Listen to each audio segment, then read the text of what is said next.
Am I the a-hole for denying my ex his son after he abandoned us, and I took the choice alone to give him up for adoption? I, 32 female, had a baby boy when I was 16. Yes, I know how that sounds. No, we weren't careful. Judge me all you want on that front. I've dealt with that for years. Mike, 33 male, was my boyfriend at the time, and when I found out about my pregnancy, he did a disappearing act with help from his family. Something about being a future college star or whatever. My parents were always blunt. What happened next was my choice. After a lot of thinking and deciding abortion just wasn't for me, I chose to give up the baby for adoption. My parents knew a super sweet couple who were looking to adopt. We met and I just knew they were the right people. This turned from a teen mistake into almost a surrogacy. I started homeschooling to finish my education and to have time to rest. The adoptive parents were with me for everything. It even paid for most of the medical costs. The adoptive mother, a teacher, helped me with my schoolwork and prepared me for college. They were present for the birth and I refused to hold the baby. Instead, his actual mother did, and it felt right. I've stayed in the baby's life in a distant role as a special aunt. Well, he's no longer a baby and he knows who I am, but his mom is the woman who raised him, and I continue to be a special aunt. The only change is that now he knows who to call if he needs a kidney. His sense of humor is like mine. Go figure. We talk maybe once in a blue moon, which is honestly for the best. He's happy, and I don't regret giving him up to have a happy life. For my part, I got married 6 years ago. My husband, Aaron, 44 male, was divorced on good terms with Bella, 40 female. They have 2 children together, a boy who is 16 and a girl who is 19. Aaron made it clear from the beginning of our relationship that his kids' approval was important and that Bella would always be part of his life, not as a spouse but as a friend and the mother of his children. I also told Bella and Aaron about my teen pregnancy. To begin with the kids, my stepdaughter and I get along well. She's closer to her mother, but we still have girls' days together now and then. My stepson is incredibly close to me. He calls me his other mom and always asks me to be present for important events. We bonded when his childhood dog passed away around the same time my cat died. Bella and I were best friends. I know people have complicated relationships with their partner's exes, but we always show respect for each other. I never try to take her place. Aaron and Bella shared something special long before I was in the picture. That's their history. I'm a stepmom, not a mom. Her place in the kids' lives is not up for competition. The whole mess with Mike started when I took my stepson to a medical appointment. It wasn't serious, though he did have to be under anesthesia. Aaron and Bella both couldn't get the day off, so I went to support him. I didn't recognize Mike as one of the doctors. His real name, both first and last, is incredibly common, and it had been years. My priority was my stepson's care, so everything else was secondary. After the appointment, as I was getting my stepson comfortable in the car, Mike came over. He told me he had been thinking about me and our son for so long, and that he was glad our boy was okay. It took me a few minutes to realize what was happening as he rambled on about apologies and not being ready to be a father, blah blah blah. Eventually, I sighed and loudly said, "This is not the baby I was pregnant with." I gave him up for adoption after I gave birth. I'm a stepmother. My loopy stepson chimed in with, "Other mom," and I had to hold back a smirk.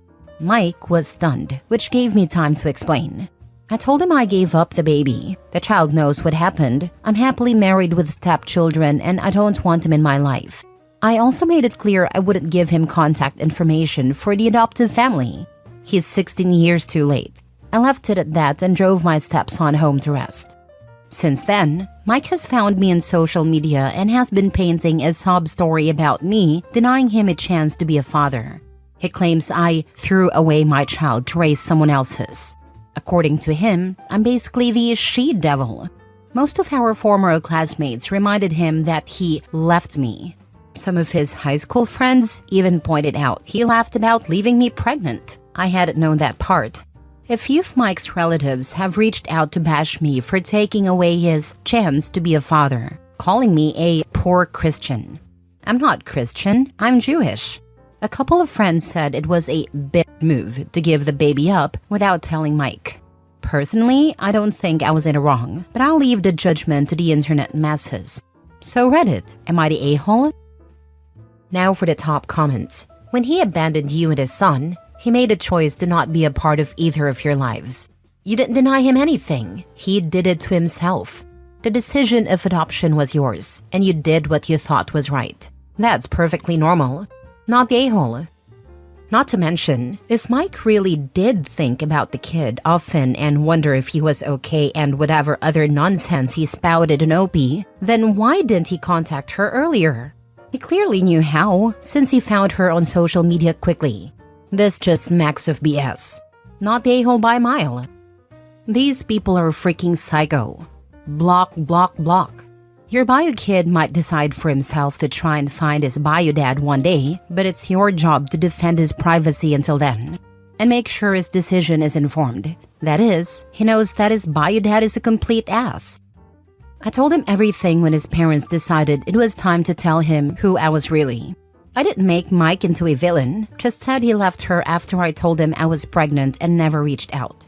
He's been clear that while I am his biological mother and Mike his biological father, he doesn't see either of us as parents. I am his aunt and Mike is a stranger.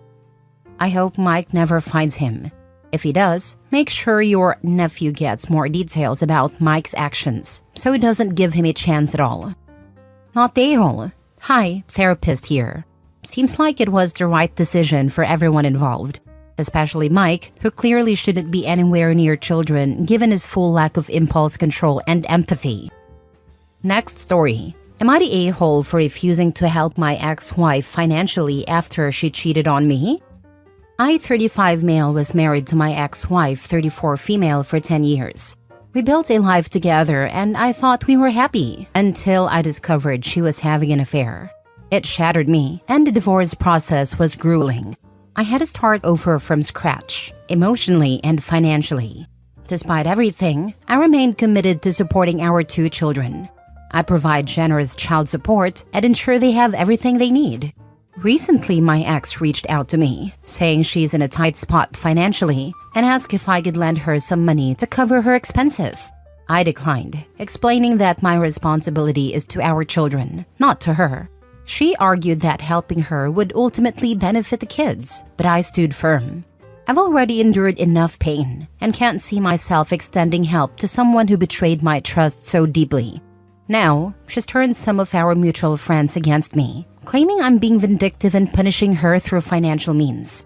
They believe I should help her for the sake of our children, but I can't bring myself to do it. Am I the a-hole? Edit. My focus is on providing for my kids, not supporting someone who broke our family. Boundaries are essential for my healing and self-respect. Not the a-hole. The kids are already being provided for. That's the extent of what you are legally/morally obliged to do. It sounds like she took you to the cleaners and is now back for more. If it had been even a little amicable, then you may have wanted to help. Any friends who are taking her side in this are friends you don't need. Tell them to give her the money since they are still her friends. Suggest you take full custody of the kids. She can still have visitation rights. This will lessen the financial burden she is suffering, and she can do so without compromising the welfare of the children. You can even offer to waive any child support from her. She won't accept, but you've offered a solution. This is the best answer. She'll start using child support money to cover her own expenses, instead of using it on the kids and blame you for them having to go without. Not the a-hole. Not the a-hole. Her affair partner can help her. Exactly. If she's in such a tight spot, her affair partner should be stepping up. It's not your responsibility to financially bail her out after what she did. You're already providing for the kids. She should have expected to handle her own situation. My immediate response was, why don't you ask a fair partner to help, since that's how you got into this situation? And I'd tell the friends, I'm not being vindictive. I only help close friends or partners, and her and I are neither after she chose to have an affair. Next story. Would I be the a-hole if I leave my partner homeless? I, 20 female, and my fiancé, 22 male, have been at each other's throats 24/7. Not one day goes by where I can have peace of mind with his man-child. I've already called off my engagement, and I'm about to just call it quits. But I'm the breadwinner, so that would leave him homeless. Anytime I mention breaking up, he says I'm being typical, bringing up my family history, and claims he wouldn't be surprised if I took him to court for child support for our 1-year-old son.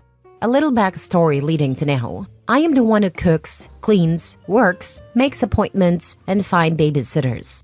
All he does is work, come home, put Mickey Mouse on our son's tablet, and then go play video games while our son watches Mickey Mouse. That's how it goes until I get home from work around 12 a.m. I'm a server, and all the bills are under my name. He contributes $800 towards the bills, while I pay $2,300. We both work full-time jobs.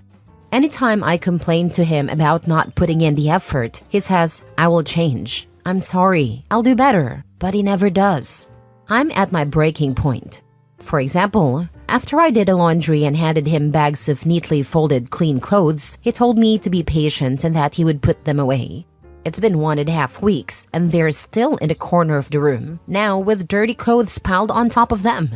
Whenever I suggest we clean together, he helps for the first 5 minutes, then starts complaining about how tired he is, lays down, and goes on his phone. I'm exhausted.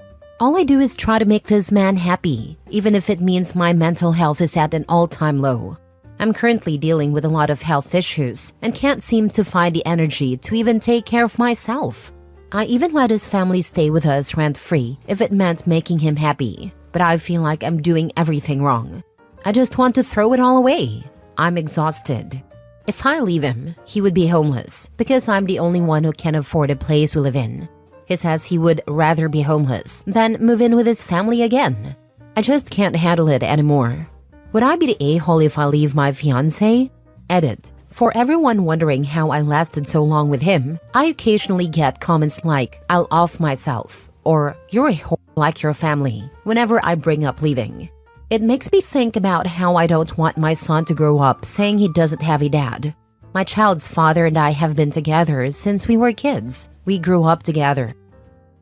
Not the a-hole. Get rid of him. His homelessness is his issue. How does he also work full-time, but only has $800 to put toward his family? Your stress will be cut in half. Exactly. Plus, he has a place to go. He just doesn't want to go there. I'd be more mad about him whining about child support. Why shouldn't he pay for his child? He is not your problem to solve. You know better than to marry him. And fortunately, you and your kid are now tied to him for life. Also, he is a dad. Child support is part of that if it comes to it. No gotcha there. Stop prioritizing him. He's like this because he can do. Let him solve his living issue. Agree, child support is not a surprise. No gotcha moment. Everyone knows this. OP, he is trying to bully you out of him paying child support. If you create a child, you have to support them. This is common knowledge. You would not be the a-hole if you left, but you would be if you let him continue to teach your son that is how you treat your partner. We promote what we permit. Children learn from their parents. If you can't dump this guy for yourself, do it for your child. Last story. I, 33 female, told my boyfriend, 33 male, that I'm no longer interested in marriage. I, 33 female, have been in a 10-year relationship with my boyfriend Carl, 33 male. After the first year of our relationship, I made it very clear that I intended to be a wife someday. By the time I was 28, I started to remind him of my goals and expectations. And Carl told me that while he knew he wanted to marry me, he just wasn't ready yet. He also said he didn't like how I was pressuring him and even called me controlling. Eventually, we broke up, but 6 months later, we got back together and even moved in together. Looking back on it now, I realized that wasn't the best decision, but I was so emotionally attached to this man and felt so invested that I was willing to go back to him. Carl and I have now been living together for 4 years. While I stopped being happy about it after the first 6 months, living with him isn't a bad experience. Plus, I always thought that us getting married was just around the corner because he said he was ready to commit to me. He explained that he wanted to wait for the right time because I deserved a perfect proposal and a more stable husband. I've been going to therapy for the past 2 years and recently had an epiphany. Since childhood, I've always wanted a wedding, but never really gave much thought to being a married woman 24/7 and what that would mean. Given my country's shift in politics and new laws that politicians are trying to pass, I realized that not only am I fine with never getting married, but I'm starting to lean more into no longer possessing the desire to do it. Since then, it feels like I've been set free in a way and started focusing on myself. One of the major things I've done is tell Carl that I'll no longer assist with babysitting his nephews and niece. And instead, I'll focus more of my time on getting certified in something to increase my earning potential and just relaxing. Carl seemed nonchalant about it at first, but then he said we needed to have a sit down after I sent Carl's mom and his brother a text, letting them know they had 3 weeks before I stopped helping out completely. Carl said that while he understands my desire for more personal time, it's important to be there and sacrifice for family. I told him that he could switch around his own work schedule and help with the kids, since they're technically his family. He said the children love me and that one day they'd be my family too, once we were man and wife. It was at that moment I told him I no longer desired marriage. While I gave him my reasons, Carl still took it as me wanting to break up with him and or thinking that he would make a terrible husband. That's not the case at all, but he's starting to lash out and get suspicious, and I just don't know what to do. How do I get my boyfriend to see that it's me, not him? Now for the top comments. Not the a-hole. So he can unilaterally decide when you need to act like a wife and when he doesn't need to act like a husband? Nah. Bro overplayed his hand, and now he needs to deal with the consequences. The carrot he was holding over Opie's head is now rotten and no longer of interest for Opie. He cannot use it to pressure her anymore into things like babysitting his nibblings. The maybe someday have faith is gone. Now, if Opie finally realizes she doesn't want to be with him anymore, she can just leave without sacrificing anything. The first thing was feeling relieved, the first action to quit babysitting. That says a lot. The sacrificing part was hilarious. It's the general social expectation for women when it comes to caregiving. Your mistake is thinking it's your responsibility to help him adjust. You are not his mom nor wife. Let him be suspicious and do not accept lashing out of any kind. He's probably more projecting than suspicious. You are right. The last thing she should do is nurture this relationship in any way. Not the a-hole.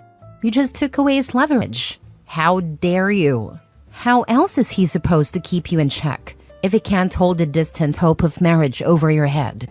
He thinks that it's important to be there and sacrifice for a family. But why are you the one to sacrifice? After all, they're his nibblings, not yours. I think that this new and powerful attitude of yours is shaking up the power balance in your relationship, and your boyfriend is trying to steer back to where you were.